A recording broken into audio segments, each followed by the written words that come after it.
Hello and welcome to another episode of the Digital India Summit 2020, Enabling the New Normal, co-presented by Tata Consultancy Services and banking partner Union Bank of India. A seminal leadership platform, the Digital India Summit 2020 witnesses insightful sessions, fireside chats and panel discussions with key policy makers, thought leaders and tech pioneers who are at the forefront of India's digital transformation. The pandemic has seen us all turn to a new way of life, a life where data, network, software and hardware have become common parlance. In this episode, our panel of experts decrypts 5G technology for you.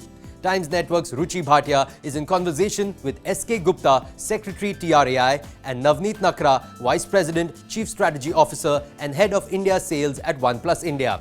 Today's theme for discussion is 5G, the game changer of India's digital dream. And who better understands it than OnePlus?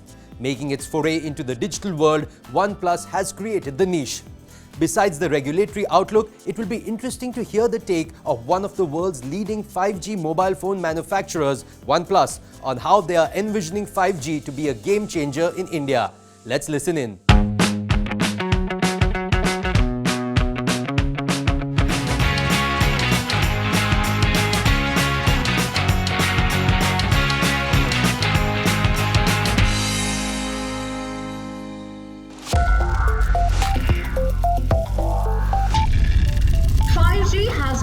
Internet's biggest buzzwords of the year 2020. The next generation of cellular technology will not just ensure very high speed internet, but will also end buffering as you know it, usher in lower latencies as well. You'll be able to download any favorite season of your favorite show in a matter of seconds. So how ready is India to take over 5G? Let's talk about that in detail. Joining us now on the Times Network's Digital India Summit is Mr. S.K. Gupta, Secretary TRAI, as well as Navneet Nakra as well, Vice President and Chief Strategy Officer and Head of India Sales at OnePlus India. Gentlemen, appreciate you taking your time out and speaking with us today at the Times Network. Mr. Gupta, if I can first begin with you and talk about how ready is India for 5G? We're seeing how TRAI as well as DOT are working together to ensure that we have a roadmap that is ready for the technology. But I want to understand from you that what is the vision of TRAI, what is the vision of DOT? If you can help us understand that. Let's understand 5G is not another G over 4G. It's basically a revolution of the technology.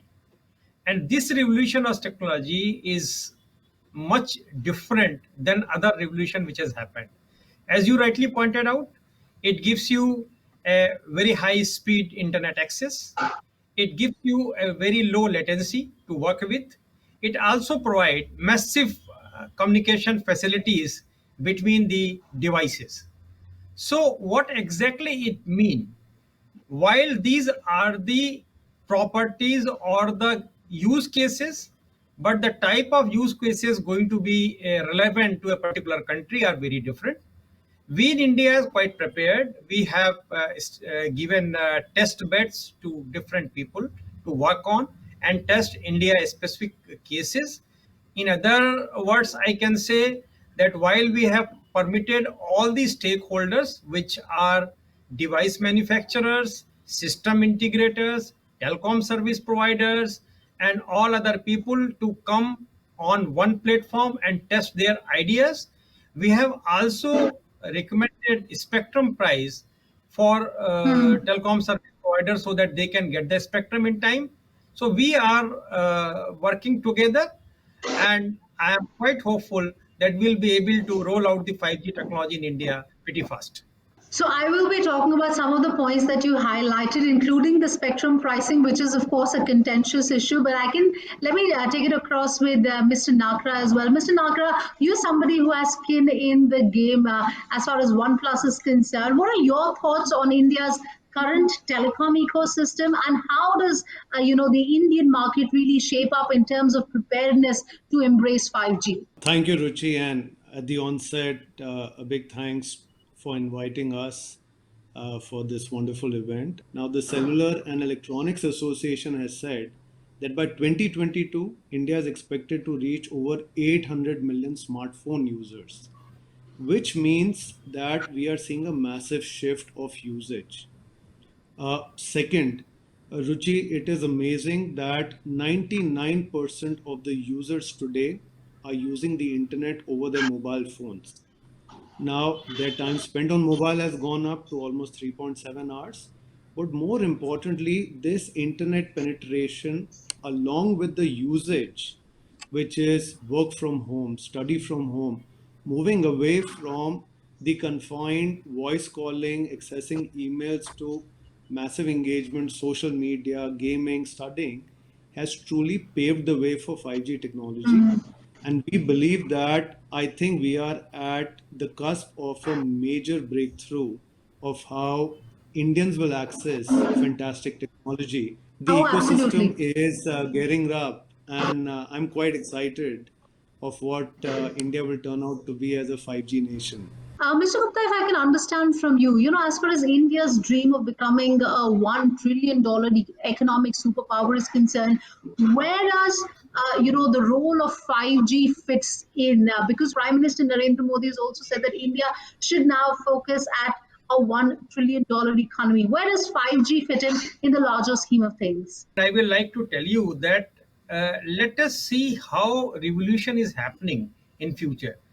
While 5G is going to play a very important role, but don't forget some other very important developments simultaneously happening. It will be a combination of the revolutions, rather I will say technological revolutions, which will play a very vital role in that particular thing.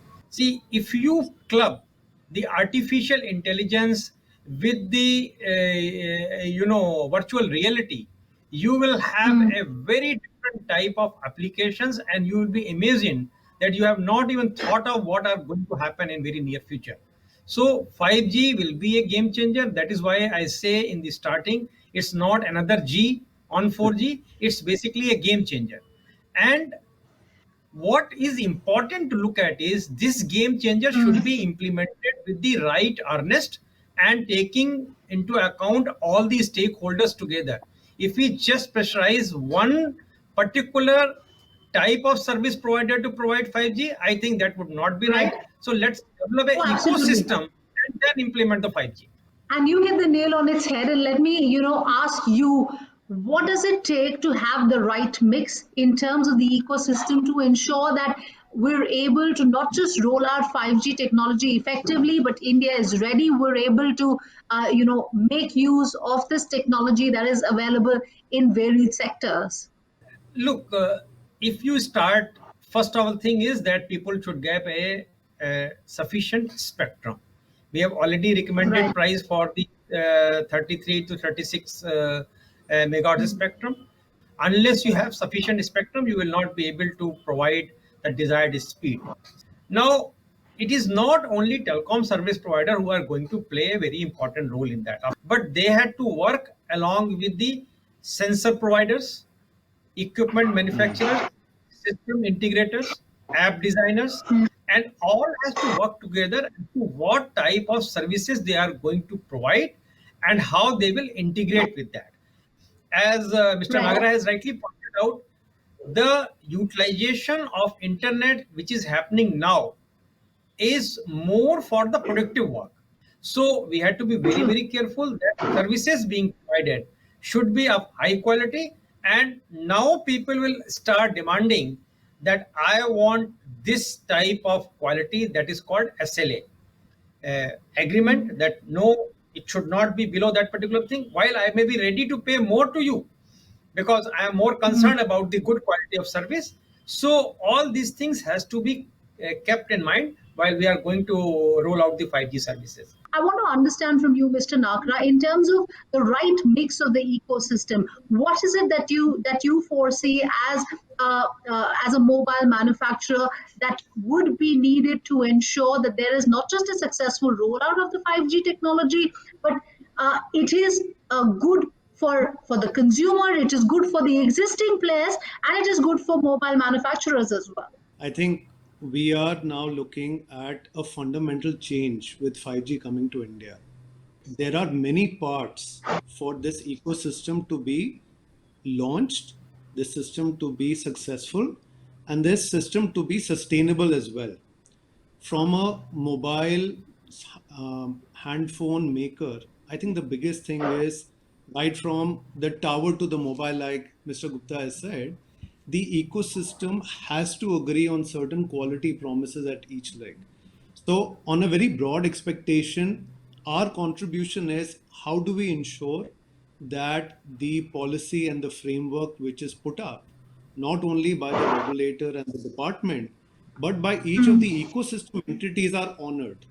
I think from our perspective, looking at highest quality measures is a prime thing because consumers will want to look at the final impact of it on their mobile phones or on their connected devices. Right.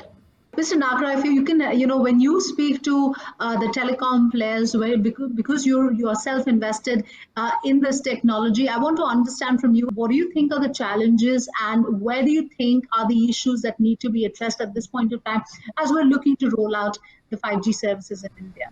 The reality is, Ruchi, that today, as a consumer, we are dependent on great technology to make our life simpler, to save money, save time, and provide access to things which were unthinkable.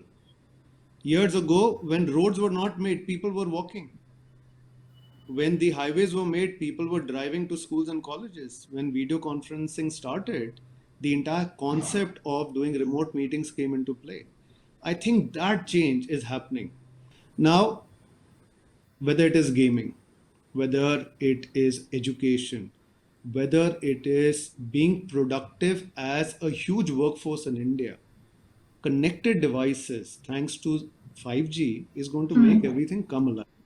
Now, at OnePlus, way back in 2016, we took a decision to be invested in 5G. 5-year journey for us. In August 2019, I don't know, Mr. Gupta, if you're aware, but we set up our first R&D center in Hyderabad. Today, there are 300 people who are working right from product software development to 5G testing. They're supporting markets from North America to Europe.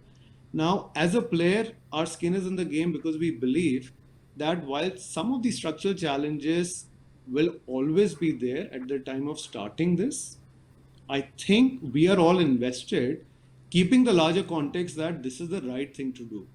So, Ruchi, this is truly going to be one of those eras that we will look back Right. 4 or 5 years down the line, saying that it has been worth all the challenge, structure, implementation to be here.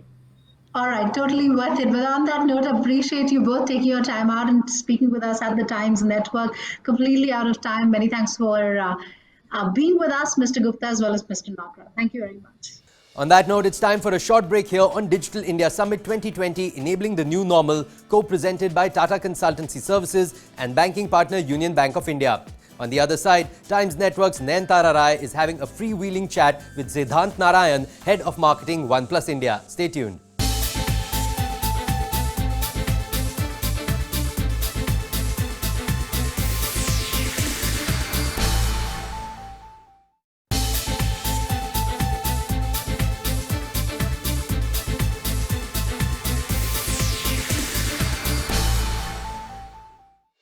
Welcome back to Digital India Summit 2020, Enabling the New Normal, co-presented by Tata Consultancy Services and banking partner Union Bank of India. The last few years have seen the rise of e-gaming in India.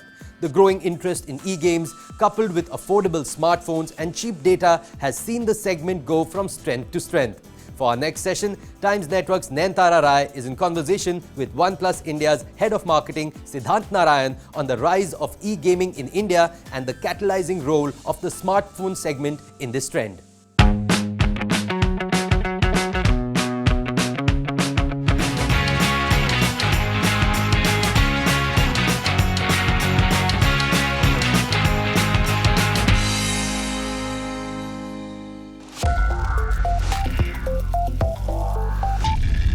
Well, I've got with me the OnePlus Head of Marketing, Siddhant Narayan. Siddhant, thanks a lot. Pleasure talking to you right here. Let's begin our conversation where we're going to be focusing on, which is e-gaming. What a year it has turned out to be for e-gaming. A pandemic, a lockdown. There's been so much data that's been coming out showing how Indians have been taking to e-gaming, and of course, it's a global phenomenon as well. But going into 2021, a year of hope, optimism with all this vaccine, do you expect people to take some off time from screens, some downtime, or do you think that e-gaming is going to be as big in 2021? Because now you've got a high base effect at play too. It's, in fact, we've seen e-gaming as just, just the industry of e-gaming. It's been evolving year on year, at a global level, and now also at an India level. And all of last year we saw a very, very strong increase in usage of, and participation in e-gaming. And I think in the year ahead, we do foresee more and more users taking on to e-gaming. I think it's probably one of the best alternate lifestyle experiences that I would suggest that a consumer can probably have right now. And there are more and more people taking up e-gaming. So yeah, definitely, it's on the rise for sure. Okay, so you're clearly expecting the e-gaming to get even bigger in 2021. Do you think the kind of growth that we're seeing is sustainable? Yes, absolutely. We've actually, in fact, we were just looking at some statistics as well, and we've seen a very significant year-on-year growth of the e-gaming industry in India. It's set to about 23% up until 2023. So great opportunities and great potential in just this entire e-gaming industry. So Siddharth, when you've been doing this kind of number crunching for e-gaming, have you also analyzed the choice of the device? I'm talking about the smartphone and the e-gaming ecosystem. One thing that a lot of smartphone brands are doing, including OnePlus, obviously, is that we're creating a more immersive experience for the consumer, right? So mobile phone probably becomes one of the most natural extensions to even a gamer, right? I think there's a lot of gamers are on console, but I think with the advent of mobile phones and smartphones, which are getting focused on e-gaming, it's actually playing a huge role in creating immersive experiences. So whether you talk about refresh rates, or you talk about low latency, so these are some features and attributes that are actually making a very, very big difference for mobile phones on e-gaming. Now, tell me something from your personal experience. You're telling me that you managed to create an immersive experience. Do you want to elaborate a bit on that? Have you managed to create a gaming community? Have you carved out a niche when it comes to gaming and OnePlus? How has 2020 been? What did you do differently for this space, and what are the plans going forward? Right. So OnePlus has essentially we're very fortunate and privileged because we pride ourselves in the fact that we're a community first brand, and our community has been very loyal and faithful to us. So I think one great example that comes to my mind is that just during the launch of our the OnePlus 8, that was a mid-year launch, our flagship product. We did a very interesting cricketers versus pro gamers competition. It was actually happened at a time when the Indian Premier League was just delayed. Yeah. And we knew that the cricketers are also, some of these cricketers also like e-gaming in their spare time. So we said, hey, why don't we bring both of them together? So we did something called as Dominate, which is essentially cricketers versus e-gamers, and we allowed our community to participate. And that saw some amazing traction. The numbers were phenomenal. And so that was one thing that we did in mid-year. Can you tell us which of these cricketers that agreed to come on and play with fans? Absolutely. So it was KL Rahul, Yuzvendra Chahal, Shreyas Iyer, and a female cricketer, Smriti Mandhana. In fact, Smriti's team won that competition in Dominate. In fact, she and her team. And Smriti, in fact, just had a few weeks training before she came on and participated, and it was actually amazing. A very, very beautiful experience. And what was so special about this, Nayanthara, was that it allowed our community, our fans and gamers to really get up close and personal with the cricketers and get on their same virtual field with them. So it was pretty special. Did that by any chance give you an insight that maybe you've also got to target women when it comes to e-gaming? Did you have to maybe revisit or figure out that, yeah, this can be a big catalyst? I'm just wondering, I'm just curious. Absolutely. So what we've observed in the recent past, that it's one is obviously the fact that there are a lot of youth taking to e-gaming. We've also seen, women take to e-gaming as well, and we've actually met some amazing women who actually just are trying to make their career as a pro gamer. It's fantastic. So apart from that, a lot of our partnerships were fronted by our global team as well, and one of the biggest one was a partnership with a North American organization called Fortnite, and so that essentially makes it very very authentic on the OnePlus device, because it's, I mean, from a refresh rate point of view, the experience is amazing on a 90 frame per second experience on the OnePlus device. I know it's a little bit of tech talk, but essentially the idea is that how can you make it more immersive on mobile devices. And what we also did very interesting was that when the game was launched in India, we launched a special emoji. It was called the Bhangra Boogie.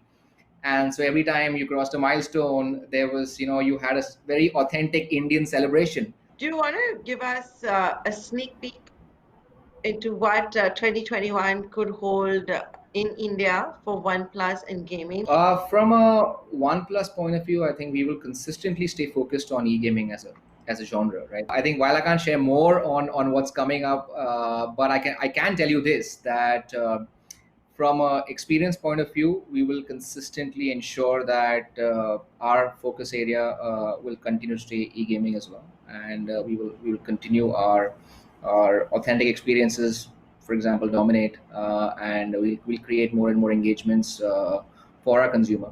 When you come out with this IP, which is centered for your Indian customers, whether it's Dominate or what you did with the Bhangra emojis for Fortnite, with the diaspora, the Indian diaspora overseas, any plans on that front as well, or that's at a later stage? We're always looking to create our positioning as an international brand.